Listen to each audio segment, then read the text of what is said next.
Hello, everybody. Welcome into the Apples and Ginos Fantasy Hockey Podcast, the podcast you come to when you're finally ready to take fantasy hockey seriously. My name is Nibbelink. I'm the creator of Apples and Ginos, originator of the Zero G Draft Strategy. And in this podcast, I'm going to break down the most puzzling players league-wide as determined by the Apples and Ginos Discord server. Let's get it.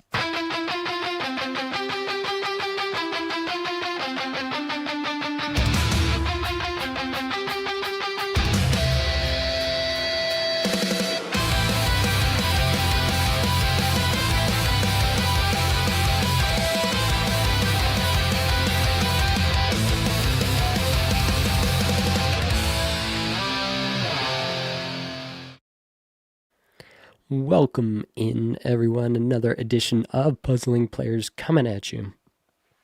It is a great Monday for fantasy hockey. Great day for hockey in general. I guess maybe unless your name is Dougie Hamilton. Mr. Hunter's in here. Let's go. I share that sentiment. Let's go. If you're here, liking the stream would go a long way towards showing your appreciation. Appreciate all of you taking time out of your Monday to join me here.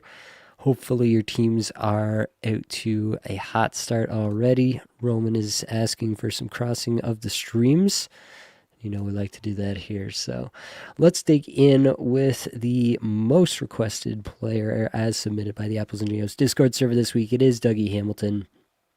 Now, Dougie Hamilton obviously gets scratched on Sunday. Blake and I did talk about this decent amount there in the flagship show, so if you haven't caught that yet, you should definitely go back and check that one out. I tend to think that this is pretty much just a play from the Devils to try to get Dougie Hamilton to waive his no-trade team list, or at least to open it up to some more potential trade partners for the Devils. I'm not a fan of that tactic by the team. I think Dougie Hamilton, by just about any metric other than raw points scored, has been one of the better Devils defensemen this year and deserves better, but such is life in the NHL, I guess, and Tom Fitzgerald is pretty clearly got his name on the hot seat with just about everybody around the Devils right now, so I don't know that he will stop at one single scratch in order to try to get Dougie Hamilton to move. That being said, he's got to get the coach's approval there too, and I guess Sheldon Keefe was okay with it, so that's happening currently. Dougie Hamilton did draw back in for this game that's currently ongoing as I'm recording right now. And I think the Devils did get a goal, but I didn't see. I'd be a little surprised if he suddenly came back in and put some points up, but that would be pretty awesome, to be quite honest with you. I would be pretty happy to see that. If Dougie Hamilton just came back after being scratched and put up 5 points and made it so that they could never scratch him again, that'd be pretty hilarious, but nothing so far for him. The goal was Dawson Mercer from Nico Hischier. Hischier is on the list as well. I guess before I move on from Hamilton, I'll just say, like, the underlying stuff is all still there for Hamilton. It doesn't look like he's forgotten how to play hockey or anything. I think the best case scenario is that he gets moved at this point in time for just about everybody involved. So I kind of am hoping for that situation. Apparently he vetoed a trade to the Sharks. That would be amazing for fantasy purposes, I think. He'd be awesome there, I have no doubt. Whether or not that happens is definitely up for debate at this point, but it would be pretty fun to see. So overall, I think Dougie Hamilton, the player, is still terrific. I think there's pretty much no chance that he's usable for fantasy in the short term. But if you do have Dougie Hamilton, you may want to just hang on to him for another week or two here just to see what does happen. I feel like a team trading for Dougie Hamilton, they're taking on a big chunk of salary, so they are going to feature him. I think he will most likely be a power play one quarterback wherever he goes. So yeah, I think there's a pretty good chance that Dougie is pretty valuable rest of season for fantasy. But if you're scrapping for wins this week and you need to take a dub this week to make the playoffs, and you feel pretty confident that Dougie's not going to do much for you, then I can definitely see why some people are dropping him in some leagues. Nico Hischier next up, 2 goals in the last 5, does have an assist on the goal scored so far. They're still in the first period against Minnesota as I'm recording here. 22 minutes a night, 38th shots per 60, 21st individual expected goals for per 60, 39th on ice expected goals for per 60 over the last 5. His underlying numbers right now are actually some of the best that he's had all year. They did change up the line, so he is on this line with Mercer now instead of being with Hughes and Jesper Bratt. And I think he can still produce there. He's still going to be on top power play, but he will kind of need that power play more than he did previously to get some of his points, although he obviously didn't to get this assist here. So I like the underlying stuff. I want to see him drive his own line. It does feel like he has not been the best version of himself at any point really this year.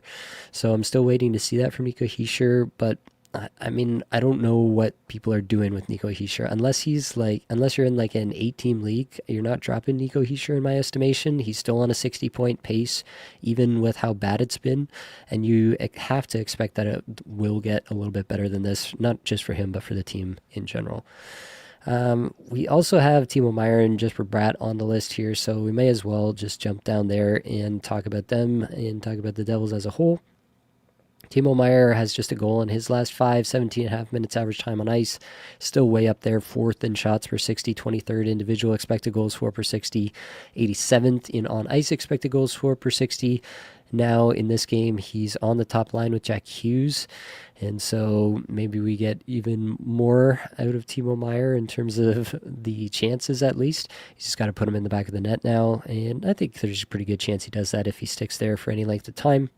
Jesper Bratt, 3 points in his last 5, over 20 minutes average time on ice, 125 shots per 60, 123 individual expected goals for per 60, up at 29th in on ice expected goals for per 60.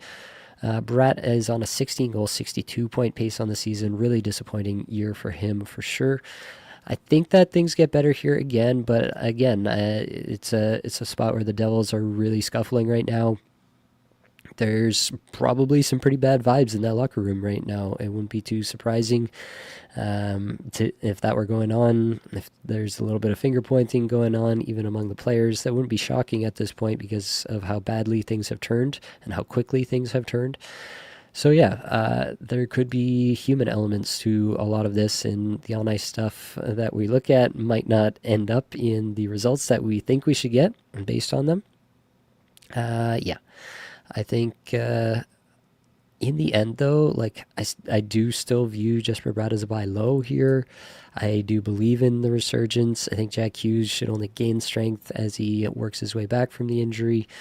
I just have confidence that, we've seen multiple seasons of Jesper Bratt being very, very good, and this is the outlier season. I have a lot of confidence that at some point here he's going to go on a run and get his mojo back. All right, Rasmus Dahlin, another player that Blake and I talked about in the flagship show yesterday, so another one you can get a more detailed take on there. But basically, the underlying stats here are still pretty terrific. I honestly feel pretty confident that Dahlin is going to pop off for a bunch of points in the near future, and we're all going to forget that this ever happened. He doesn't have any points on the 2 goals that Buffalo scored so far against Florida through 2 periods, but the underlying stats are all there. 27th on ice expected goals for per 60, 14th individual expected goals for per 60 in the last 5 games, 3rd in individual expected goals for per 60 on the season, 8th in on ice. 3.8% shooting percentage is the big number here. That's really holding down his value. Only 4 goals on the season. This is a guy who should be shooting easily double that and more on pace for like an 18 or a 16-goal season. And if he was doing that, then I think no one would be remarking on this current stretch of play where he's just got the 1 assist in the last 5 games. So I have all the faith in the world in Rasmus Dahlin. If somebody is willing to move off of Dahlin because of this recent cold stretch, because he's not on a 70-point pace currently, he's only on a 61-point pace, then absolutely I would go and make that deal. Ryan Leonard, next up here, 2 goals, 6 points in his last 5, almost 18 minutes a night. He's been getting that top power play treatment, which has been pretty exciting to see. He's been there for a minute now and getting a pretty good run on that top unit. So that's something that we should watch for, see if it continues. It'll be interesting to see. I didn't see an update today on Justin Sordiff, who left the game yesterday after taking a puck to the face. Sordiff, Leonard, and McMichael was a line that was going together for a bit there, and obviously that was hot at the time, and we'll see what actually shakes out. But I have a lot of faith in Ryan Leonard, the prospect. I don't know that it'll continue. He might be a little up and down. This is, for all intents and purposes, his rookie season. I've said it before and I'll say it again. Rookies tend to be up and down throughout the course of their season.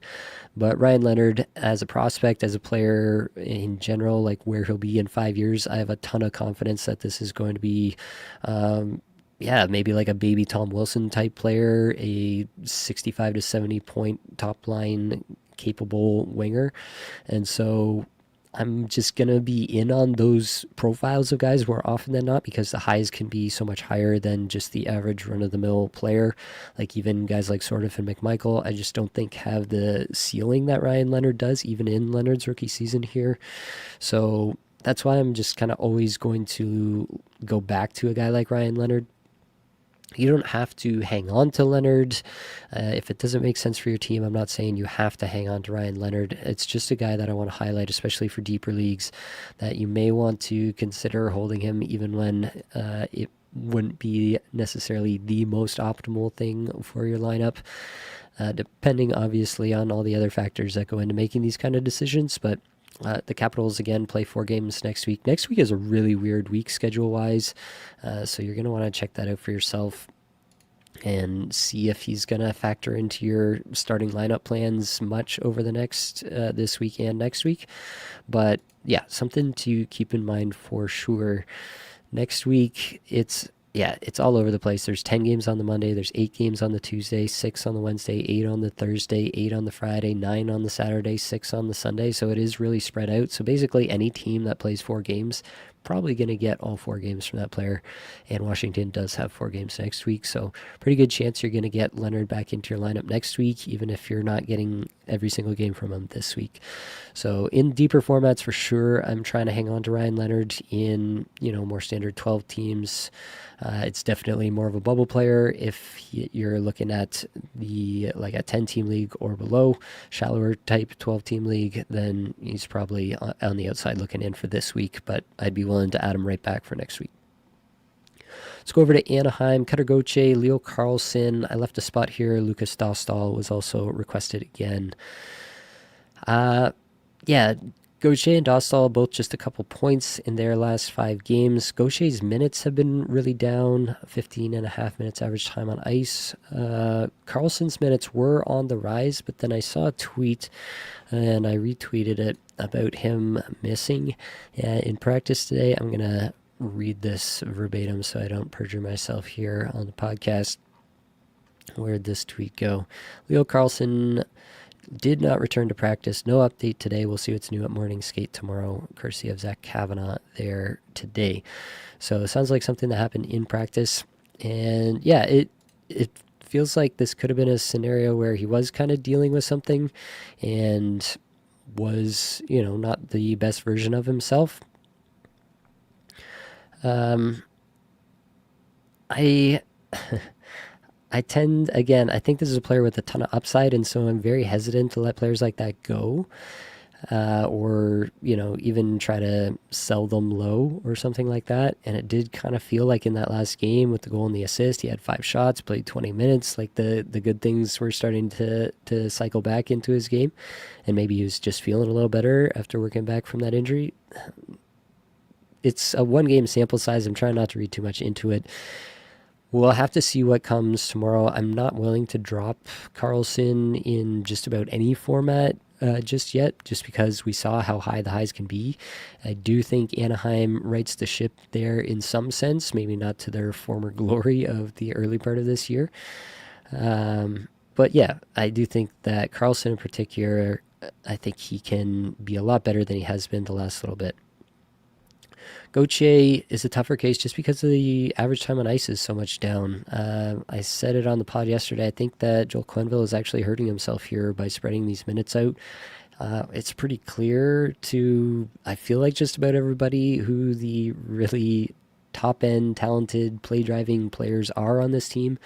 Carlson and Gauthier being a couple of them. Troy Terry missing last week definitely didn't help the Ducks' case either. I just think he's got to start leaning on them at some point. What he's doing right now, just mixing and matching lines every single game, back to the blender, it's not working.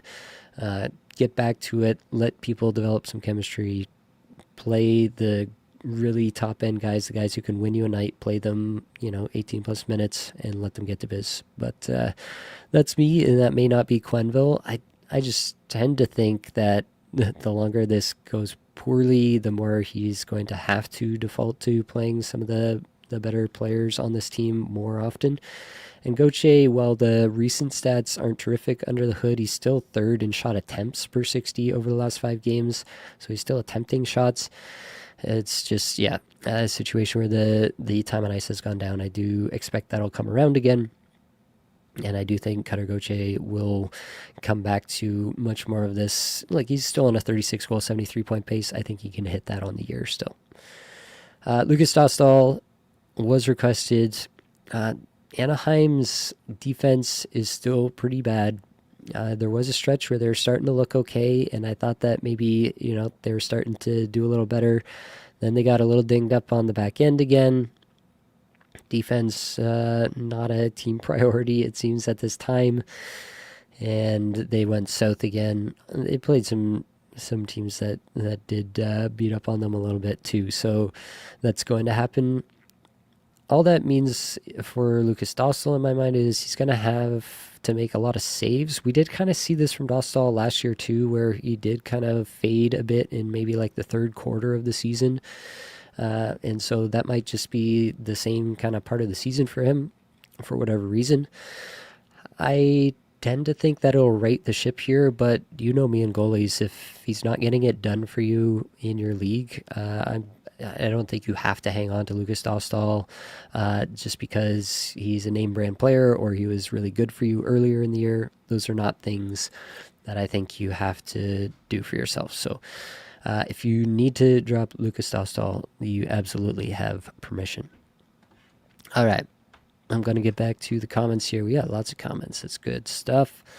Good evening from the Breadman. When all healthy, how do you rank Decord, Jari, Askarov? That's really going to... points league, that rewards volume. I was going to say that it really depends on what your system is.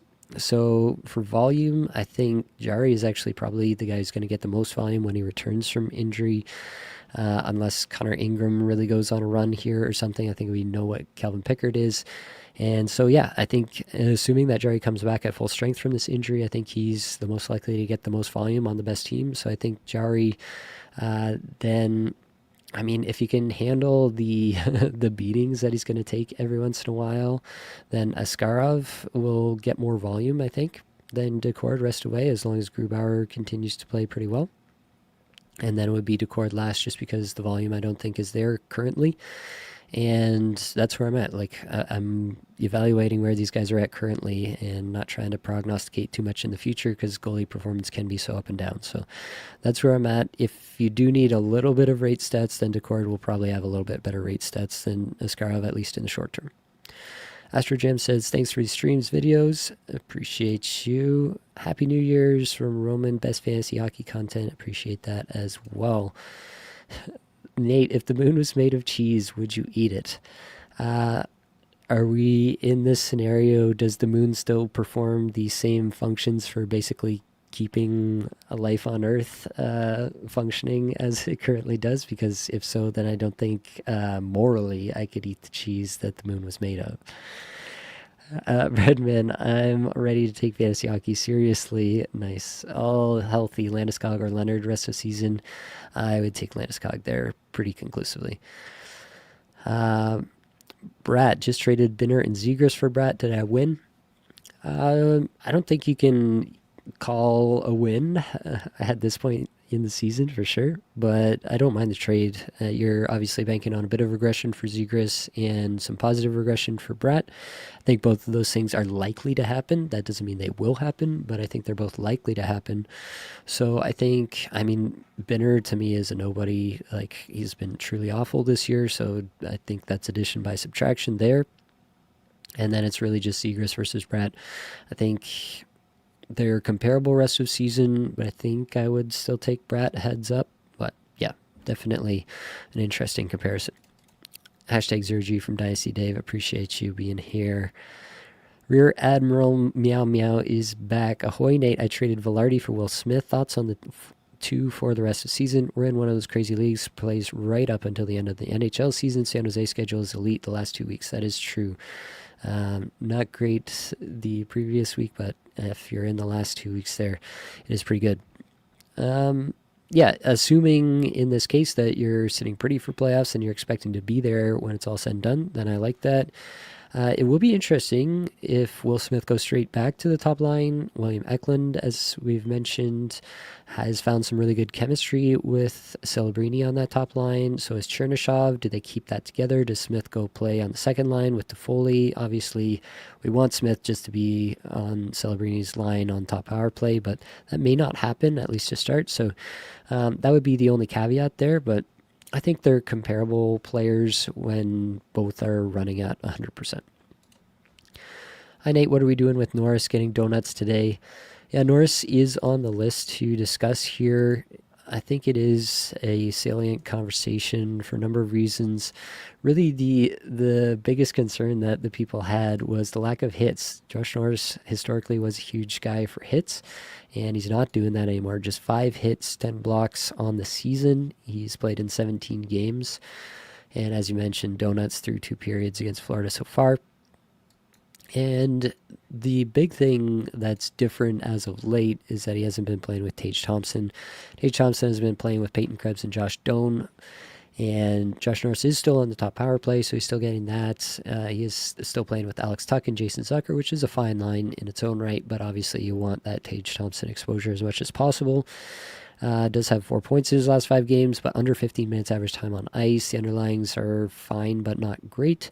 He's not shooting nearly as much either. So yeah, I'm nervous about Josh Norris. Yeah, he does have 4 points in his last 4 games prior to this game here currently, so maybe give him a little bit of slack for that, but it's a player that is trending towards the back end of the rosters that have him on for sure, so I don't think this is a player that you're going to have to hang on to. He does have great potential, but if it continues to trend down, especially in terms of the ice time, I think that he's trending towards, in and out of your lineup depending on streaming. Bakora, hey Nate, what's your strategy when streaming in Bangers Cats at the start of the week? How do you decide on streaming points versus peripheral cats, analyzing you and your opponent's strengths and weaknesses? Yeah, so I do this pretty much every week. I take a look at who my opponent is. I take a look at, actually I'll just put it on the screen. So this is my Bangers Cats League. You can go back and watch the draft video for this if you want to, where I got roundly excoriated by the YouTube faithful for how I drafted. Seems to be working out for me so far. First in the league so far. But I do go to this team stats page in Yahoo. You can see the win-loss totals, the win-loss rankings, so like which categories you've won the most often over the course of the season. But you can also see the totals. So you can see the actual raw totals of where you stand in terms of goals, assists, points, all that kind of stuff. And so, yeah, I will take a look, especially at those peripheral categories because they are the easiest to stream. So last week, for example, I was against I think it was this Rocky Rocks, right? Now I'm second guessing myself. I'm going to have to go back in my matchup and make sure I'm not saying something incorrect. Yeah, Rocky Rocks is who I was against last week. So basically at the beginning of last week when I was evaluating what moves I was going to make for the week, I went and looked at what he had. I saw that he has a ton of face-off wins on the season, where I've only been targeting face-offs in weeks where I'm against some of these other low face-off teams. So in weeks where I'm against this Corners Are for Stamps, this Magic Mike, for example, even these guys who are a little bit ahead of me in terms of the face-off wins, then I will target face-off wins because I think it's a really easy category to stream and win for the week if you're conscientious about it. So I do it in those scenarios, but when I'm against a guy who's obviously hugely targeting face-off wins, then I'll punt the category and I'll focus on some other stuff. So for this past week, I saw that he was actually pretty far ahead of me in hits as well. So I focused on blocks. I picked up a couple of Washington Capitals, Ferrari and Sandin, I think it was, and basically just went ahead and focused on that.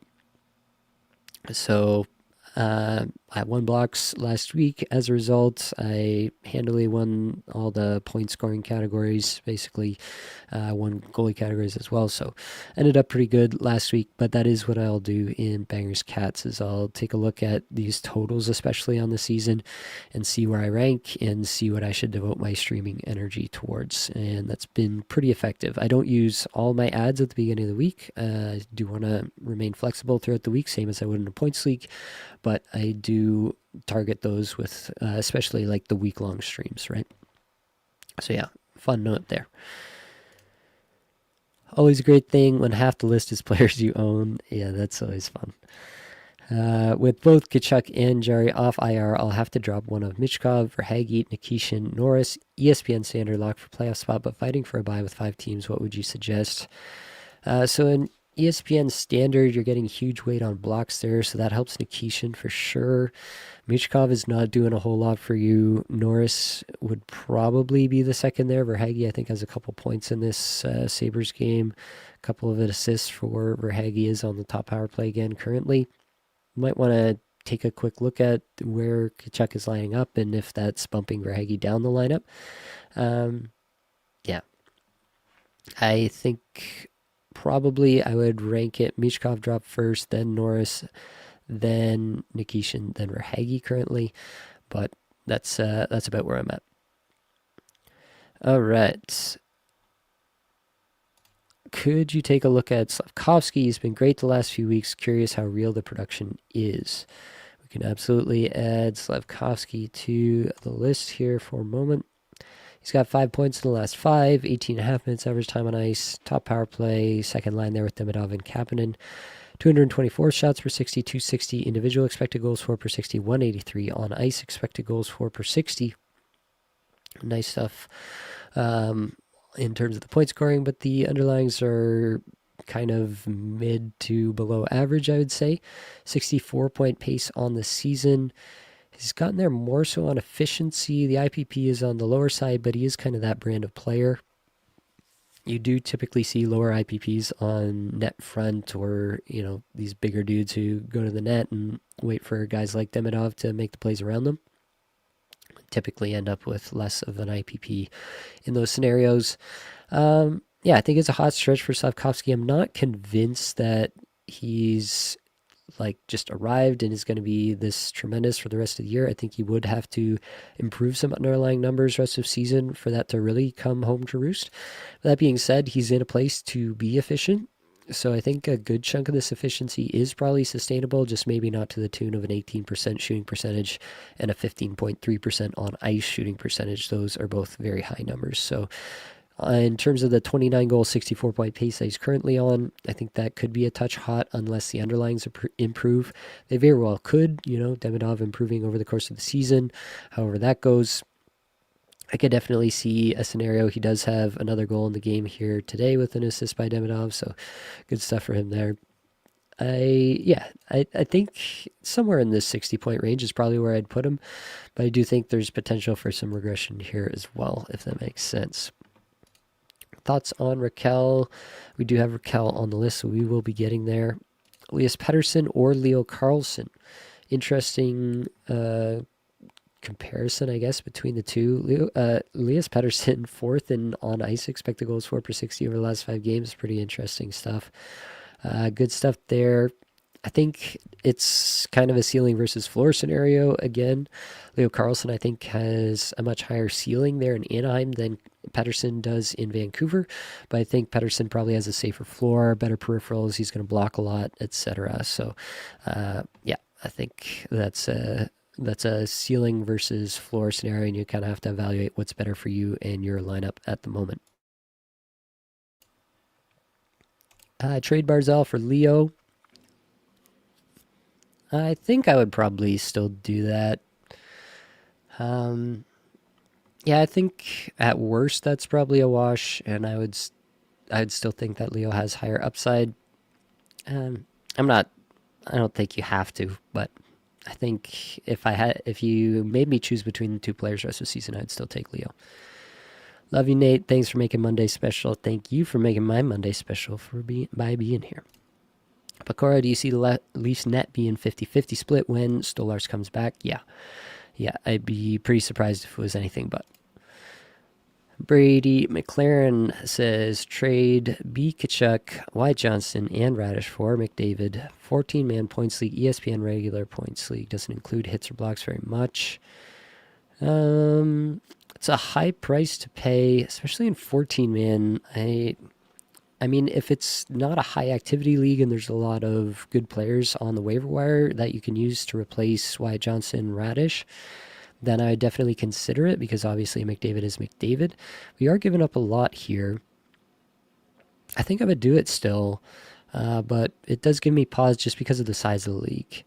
So yeah, I think if you're confident about your ability to get replacement players off the waiver wire that you will be able to hold rest of the season, then that would make me feel better about pulling the trigger. But it's really hard to say no to picking up McDavid, that's for sure. Is Timo Meier a drop at this point? We did talk about Meier, so hopefully you caught that. Otherwise, you can just go back a few minutes in this episode. Do we think Radish holds on to power play 1 when Hedman comes back? At this point, they definitely should with how much he's producing. Yeah, that's my base assumption at this point. Could be wrong, but yeah, with how well it's going, I just don't see why they would rush Hedman back from injury straight on to power play 1 when they really don't need to. With a chance, hey Nate, just joined. Thoughts on bonus in Columbus? Any need to sell high on the likes of Marchenko? Yeah, so we last saw Rick Bonus, obviously, over in Winnipeg. So it was a tough go for everybody. I'm specifically thinking of Nikolai Ehlers under Rick Bonus, right? We talked a lot about Nikolai Ehlers under Rick Bonus. Now we're talking about Nikolai Ehlers under Rod Brind'Amour. It's a whole nother thing. But I am worried that Rick Bonus will kind of limit some minutes on some of their top guys. Or not even top guys, but he won't give some people a chance. He won't give the Kent Johnson a chance. That being said, it's not like Evison was giving Kent Johnson a chance this year either, so it's not exactly a change in pace there. I think that Bonus will try to clean up the defensive side of things, and so yeah, it could put the clamps on some offense. He could, in a worst case scenario, you could try to put the clamps on Werenski. I think Werenski, he's by a lot of people's counts at least a top 5 defenseman in the league, maybe a top 3 defenseman in the league. And so I think he has, enough gravity of his own that Bonus will kind of let Werenski be Werenski and be, the kind of player that he is and not try to limit him too much. So I think maybe the elite guys there are safe, but I am worried about what it means for, a guy like Fantilli. Bonus might lean on veterans. He might kind of go old school with it there, and that's something that I would be a little bit worried about. I don't know that it's like a rush out and sell high, because I don't think you're selling really high on anybody in Columbus. None of them have really been popping off to the extent that you're going to get some huge value back. Maybe you want to sell on Werenski just in the chance that Bonus really does implement a strong defense first system and they start, getting into more 2-1 games. That's a possibility. It's not something I'm discounting. Yeah, I'm not ecstatic about the hire for fantasy purposes by any stretch, but I don't know that it's going to be much worse than it was, honestly, for fantasy there in Columbus. So yeah. Aiden Hill will likely be number 1 when he's back, if nothing lingering from the injury. I would have to assume so. Vegas has really struggled to figure out what to do in the net. So I think that if and when Aiden Hill is good to go, he will absolutely get the lion's share of work. All right. Back to the list. Adam Fantilli, we were just talking about 3 assists in his last 5, just over 18 minutes average time on ice, 183rd shots per 60, 159 individual expected goals for per 60, 15th in on ice expected goals for per 60, though. A good stat there.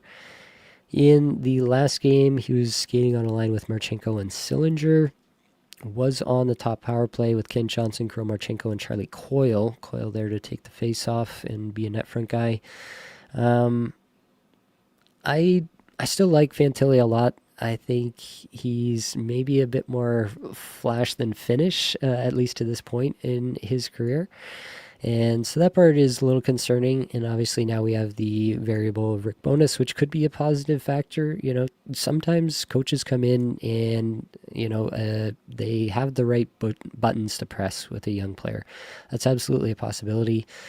But Bonus has typically favored a pretty lockdown defensive style, and it would be a little bit shocking if he just kind of lets them run wild out there. So yeah, I think that's something to monitor for sure.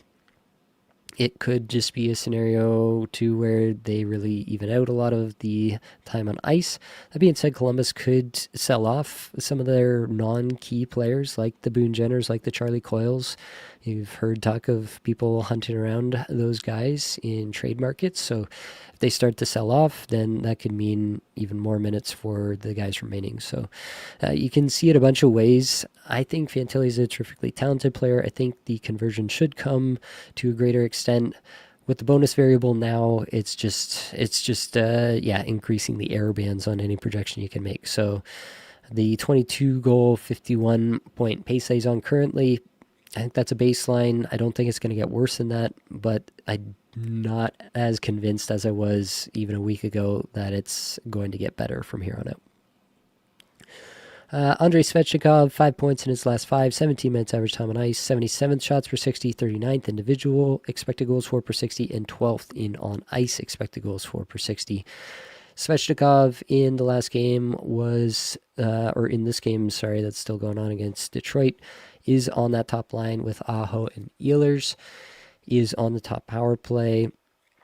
So this is almost shockingly turning out to be one of the seasons, at least so far. I mean, there's a lot of season left, but we've obviously been decrying RBA's usage of Svechnikov for many years. At this point, he's probably gotten just about as much power play one time this year as he has in any year prior. He's on a 22 goal, 64 point pace. His underlyings look terrific. First in the league in on ice Corsi 4 per 60. And the conversion is still pretty down. So theoretically, you could see even more from Svechnikov if this deployment continues. It's just, will the deployment continue? And I don't know how to answer that for you other than to say it probably won't because it's Rod Brind'Amour. So do I think that Svechnikov can be a 64-point player rest of season? Yes, I absolutely do. Do I think he has ceiling for more than that? Yes, I absolutely do. Do I think he hits that ceiling under Rod Brind'Amour? I absolutely cannot and will not project that. So that's where I'm at on Svechnikov. Brandt Clark, 3 assists in his last 19 minutes average time on ice, 10th in shots per 60, 49th individual expected goals for per 60, 10th in on ice expected goals for per 60. On the season, 9 goal, 39 point pace, 11th in shots per 60 on the season, 23rd individual expected goals for per 60, 36th in on ice expected goals for per 60. Brandt Clark is a difference-making defenseman, and Jim Hiller is the only person in the NHL who doesn't realize that. He is finally getting what appears to be top power play time now. I'm still waiting on him not being saddled by Joel Edmondson as his defense partner. I'm still waiting on him to skate the 22 minutes that he deserves. He is quite literally exactly what the Kings need to, inject some life into this team that's just under a constant malaise, it feels like. Anyway, I digress. Love Brandt Clark. This is a player who, when the system changes, and I do believe it will because I do believe Jim Hiller is going to coach himself out of a job here at some point. If and when it changes, I do think Brandt Clark is going to be a very, very legit fantasy option. Just, is that going to change this season? Probably not. Even without that, if he is going to get power play 1, he's still going to be rosterable, definitely at least as a 4th fantasy defenseman with upside for more.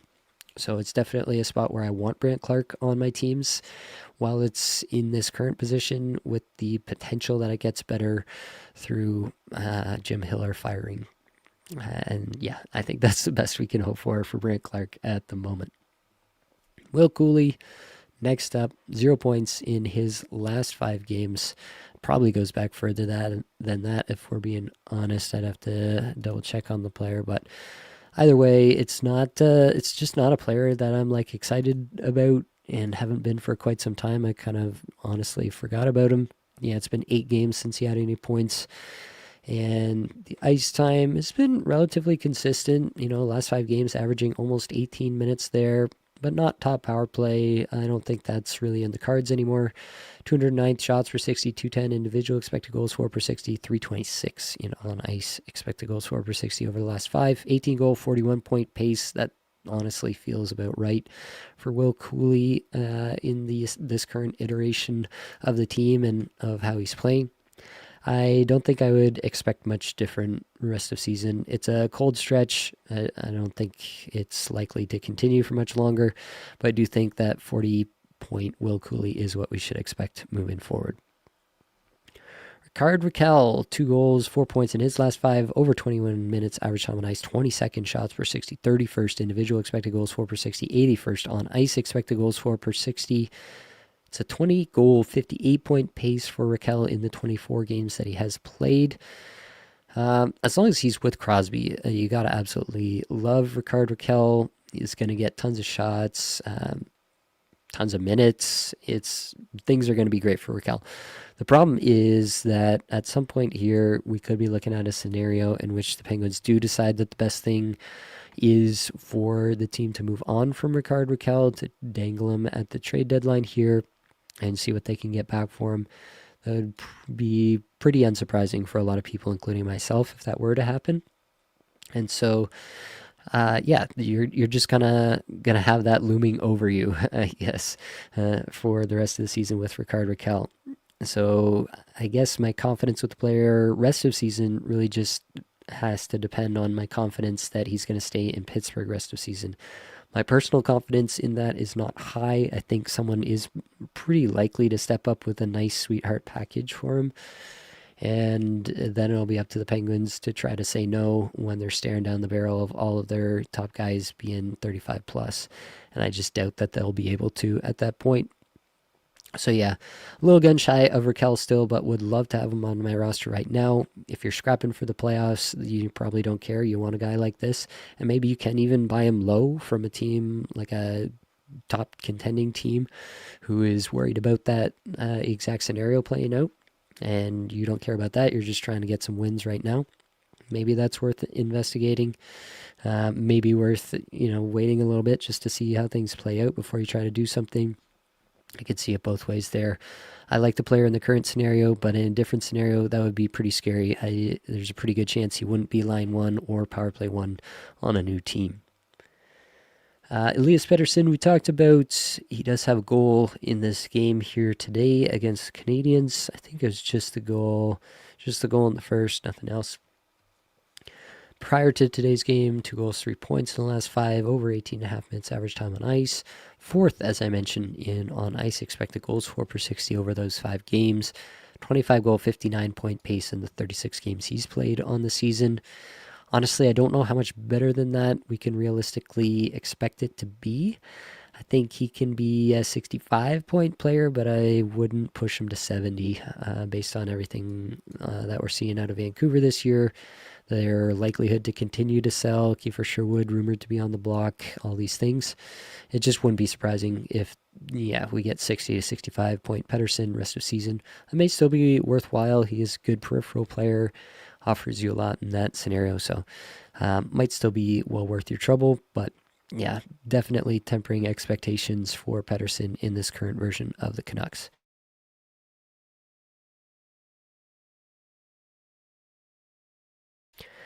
Sorry, I had to get out a cough. I'm feeling much better, but still fighting a cough. I took a toll on the lungs, all the coughing I've been doing over the last 3 weeks. All right, Patrick Kane, 2 goals, 2 assists, 4 points in his last 5 games. Just over 15.5 minutes average time on ice, and not on the top power play is the really tough part to swallow for Patrick Kane rosterers. James Van Riemsdyk taking that spot from him as of late, and that power play unit did score again tonight, so it's unlikely to change again moving forward. They are end of the second there. Detroit up 3-0 on Carolina. And yeah, Van Riemsdyk scored on the power play. So yeah, unlikely that that's going to change. For what it's worth, Kane did pick up an assist here at even strength, and his even strength line with the Brinket has scored both of the even strength goals for the Red Wings so far. So still generating stuff. 49th shots per 60, 184 individual expected goals for per 60, 216 in on ice expected goals for per 60. That's not ideal. 71 point pace on the season. I still think Kane is a pretty terrific player. And yeah, if you ask me Pettersson versus Kane rest of season points, I would take Kane every time. So I'm still in on the player. I just find it really hard to believe that James Van Riemsdyk is going to keep Patrick Kane off the top power play in Detroit for much longer than a week or two. Nazem Kadri here, no points in his last 5. Been a really tough run for him. His name is out there in trade talks a lot as well. Over 20.5 minutes average time on ice, 221 shots per 60, 225 individual expected goals for per 60, 266 on ice expected goals for per 60. This is a guy who's typically known for the shot production being very high. His conversion is super low on the season. It really feels like this is a player who's just feeling the weight of all those rumors and not knowing where he's going to, be sent off to at any moment. That's what it feels like to me at the moment. I still believe in Kadri. I have Kadri in one place and I haven't dropped him yet. I probably honestly should in that spot because it is a bit of a shallower league, not my most competitive league. And even if he's picked up, he might get dropped again. So, yeah, I don't think you have to hang on to Kadri even in 12-team leagues at this point, but I think there's actually a pretty good chance that he goes to a team that's kind of missing a 2C. I can even think of a team like Montreal, who they might really like a Kadri between Demidov and Slavkovsky, let Kapanen fit into a more natural 3C role. That could work. So yeah, there's just a lot of scenarios I can instantly envision where Kadri is immediately doing a lot better and back more towards that 70-point pace that we expect from him with a lot more shots again. It depends how patient you can be, I guess. I don't see it likely to change significantly for the better in the next week or two unless there's a trade. All right, we got 3 more left on the list, but I want to get back to the comments before I close it out there. Let me try to get back up here and see where we go. I think this is where we start. Pecora, would you take Wool or Hill rest of season in a Cats league? Wins, save percentage. Worried about Wolves' volume when Stolarz comes back. Seems like Hill will be the number one. I would agree. I would take Hill there for sure. Geeky tied for last in goals in calendar year 2026. Yeah, it's been a rough go for him in 2026 for sure. What are your thoughts on Wedgwood versus Blackwood rest of season? I think they're probably going to split it pretty evenly, but I do think that Blackwood is the guy they want to be the starter there long term. He's got the bigger contract, etc. Whether or not that really means anything for fantasy purposes for the amount of starts that Blackwood gets, I'm not sure. So that's something definitely to just keep an eye on. I think that if I have to pick between them, I'd pick Blackwood every time. But it's also a pretty good chance that both are just in a 50-50 split rest of the time. Sorry, Mr. Goche talk earlier. Would you buy low on him? Great playoff schedule for me, and wingers like him are sort of a commodity in my league with faceoff wins. I think you can buy low on Goche for sure. I think it will get better for him. It depends how low, for sure, right? So, yeah. Shots on goal are weighted heavy to balance everyone with C's. I understand. Yeah, that definitely makes Goche a very interesting commodity if shots on goal are weighted heavily in your league. Dylan Strome, please. We can definitely throw on Dylan Strome here. I actually realized 2 of the other players we've already talked about, so we've only got 1 left after Dylan Strome. 1 goal, 1 assist, 2 points in his last 5, 19 minutes average time on ice, 235 shots per 60, 207 individual expected goals for per 60. That's not really his game. 109th in on ice expected goals for per 60. He's on a 19-goal, 63-point pace. IPP is really low here at 54%. That's the thing that I think can climb back and he can get back to a 70-point pace. But also I think the Capitals are just spreading out the love. They're getting a lot of work out of, McMichael, out of Sordif, out of Leonard.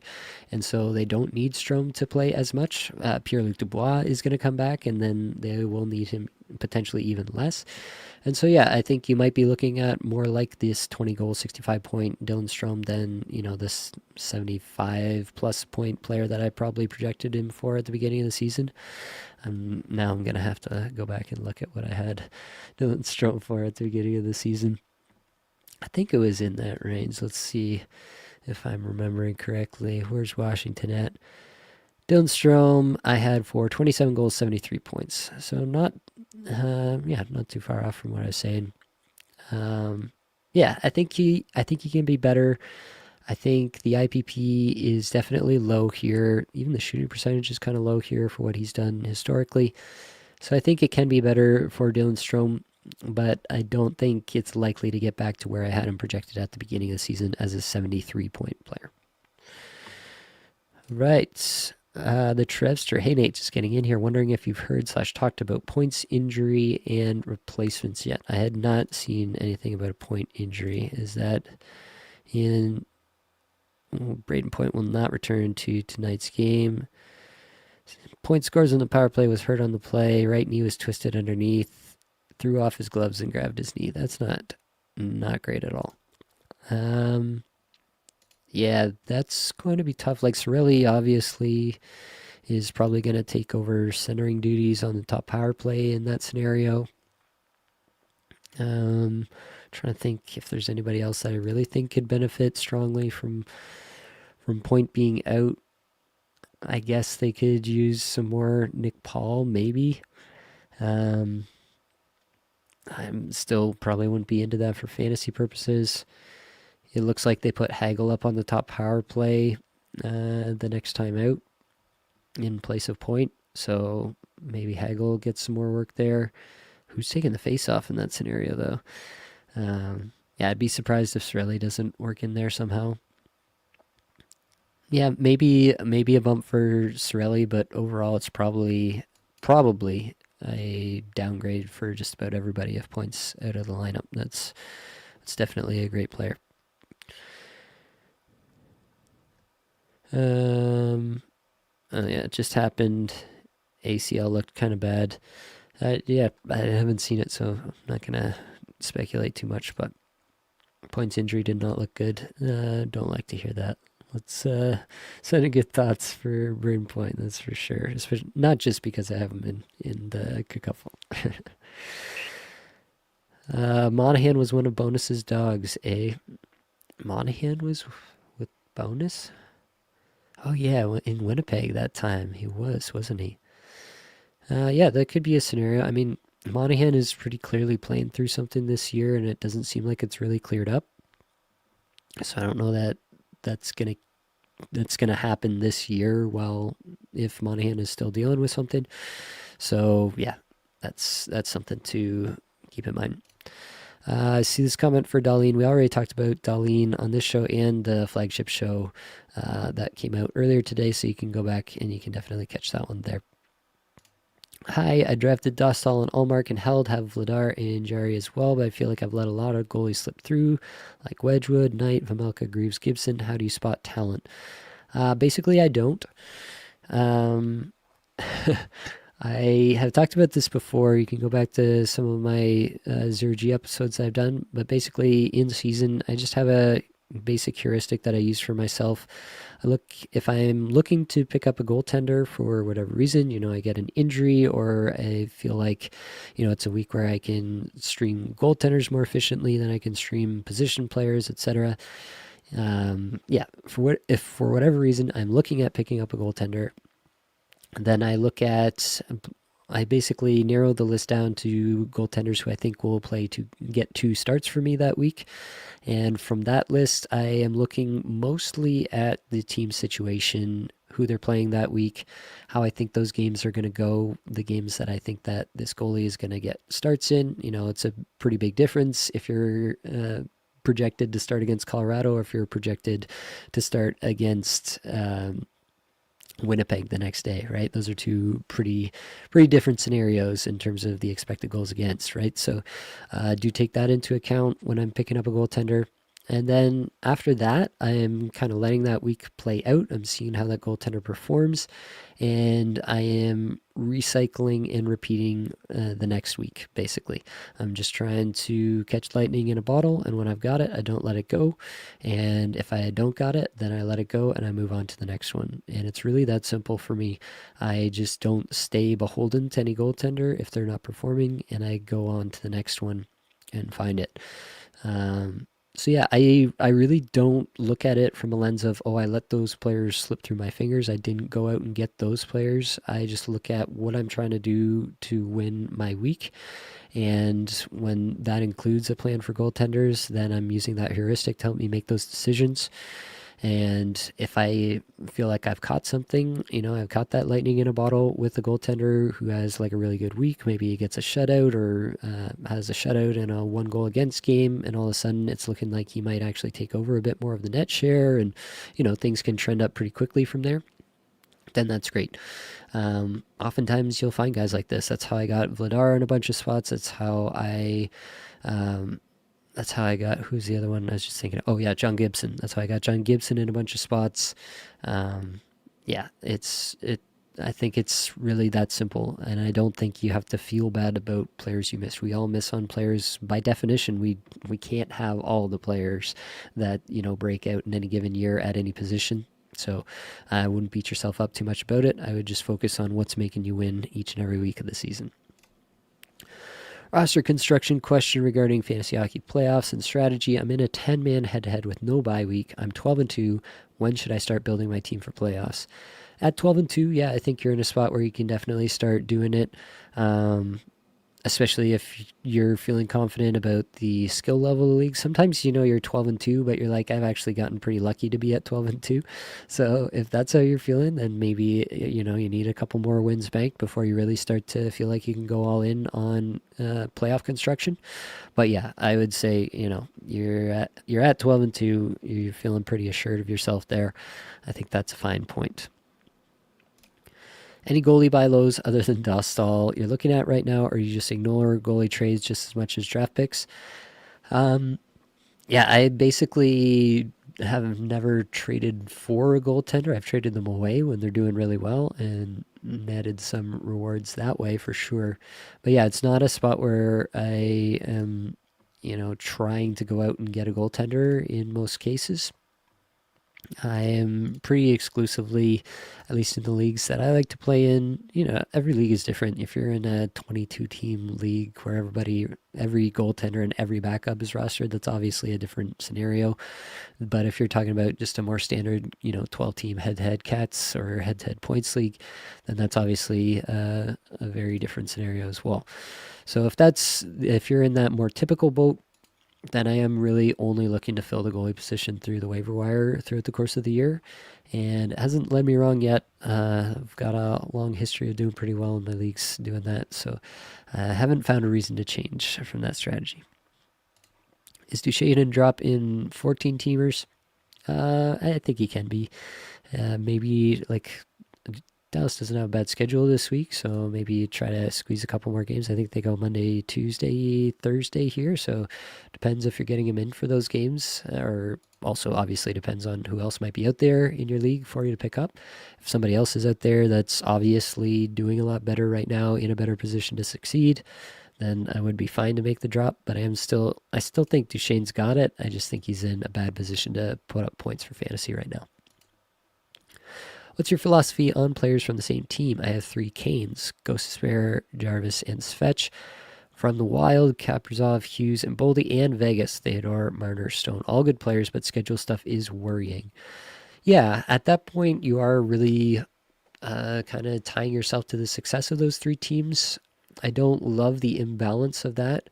I would definitely, at this point in the season, if you're sitting pretty hot for playoffs, if you're doing pretty well there, I would start to look at how those playoff schedules line up and how they overlap and if it works together.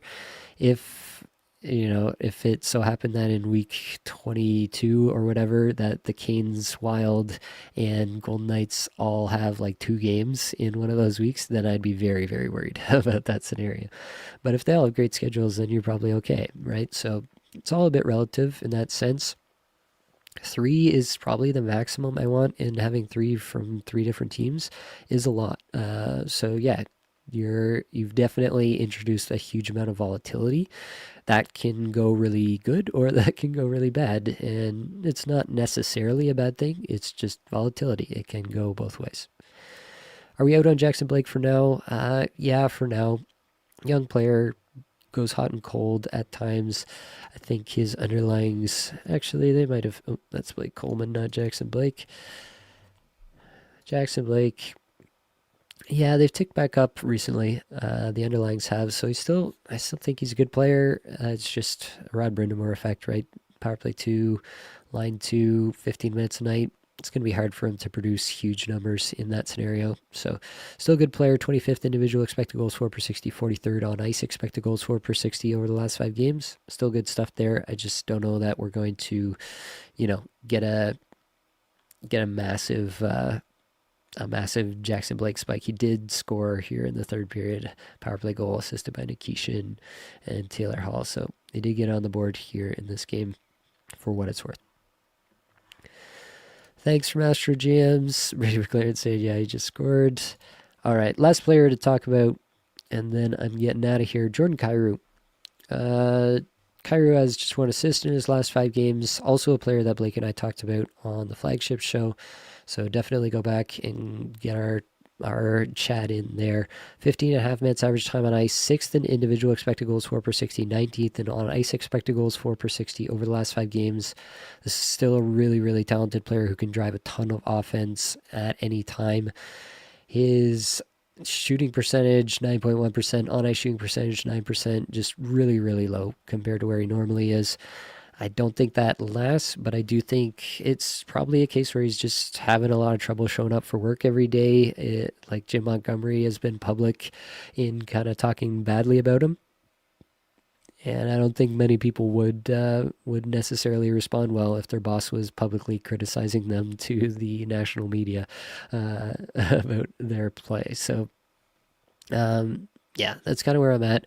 Kyrou has had this with multiple bench bosses, so maybe he's just kind of a dingus himself. That's entirely possible. But in terms of fantasy, I still think this is a guy who has a lot of potential to pop off rest of season if something changes, if him and Montgomery work it out between them, if Montgomery gets fired, if Kyrou gets moved at the trade deadline. There are a lot of scenarios where it works out pretty well, I think.